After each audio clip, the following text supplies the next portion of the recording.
when you go to purchase an ISBN, you have to do what's called set up your publishing imprint, which is essentially just setting up your name.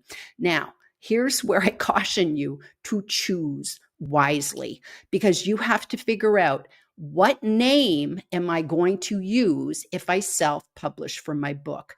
Am I going to just put it like my personal name? Because that looks kind of weird. You know, if you think about you'd like to get your book in a bookstore one day, would you just want to have Gillian Whitney publish the book written by Gillian Whitney, published by Gillian Whitney? It doesn't sound very professional. What I chose to do is I chose to go with the name of my company because I have an LLC. So I chose to just use that, made it real easy peasy, because that's what I'm about, always making things easy peasy.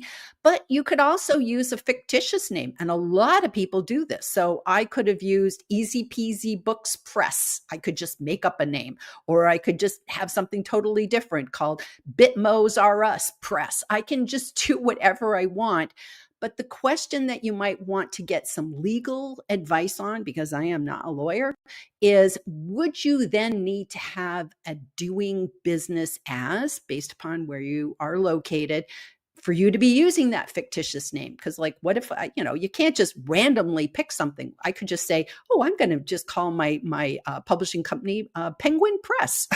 It's like, well, the Penguin Press people might get a little upset if I start using their name. So think it through, choose wisely, because once you set that up, it's a little difficult to change. Plus, if it's already in a book, then you have to think about that's going to be kind of going with it. So really think about what name you're going to use as part of your publishing imprint, which shows that you are the publisher of that book.